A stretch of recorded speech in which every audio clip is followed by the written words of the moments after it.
दररोज रात्रीचा रेती खेळ उघड, राजुरात महसूल पोलीस रेती माफिया संगनमताला जबरदस्त धक्का. चंद्रपूर जिल्ह्यात राजुरा तालुक्यात गेल्या अनेक वर्षापासून सुरू असलेल्या अवैध रेती उत्खनन व वाहतुकीच्या धंद्याला अखेर मोठा धक्का बसला आहे. महसूल व पोलीस विभागातील काही भ्रष्ट घटक आणि रेती माफिया यांच्या संगनमताने रात्रीच्या अंधारात सुरू असलेला रेती खेळ 15 जानेवारी 2026 रोजी उघडकीस आला.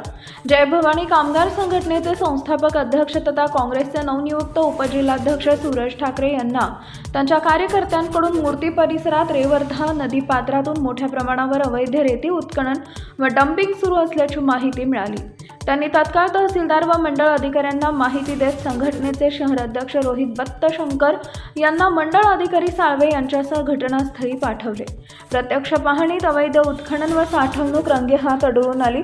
कारवाई दरम्यान एक JCB MHCD 6990 विना नंबर प्लेटचा कुबोटा कंपनीचा ट्रॅक्टर तसेच सुमारे 8 ब्रास रेती साठा जप्त करण्यात आला आहे.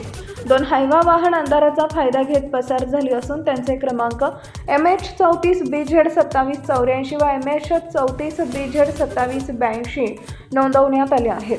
नागरिकांनी वेळेवर कारवाईबद्दल प्रशासनाचं कौतुक केलं असलं तरी हा अवैध व्यवसाय इतकी वर्ष सुरू कसा होता असा प्रश्न उपस्थित होत आहे.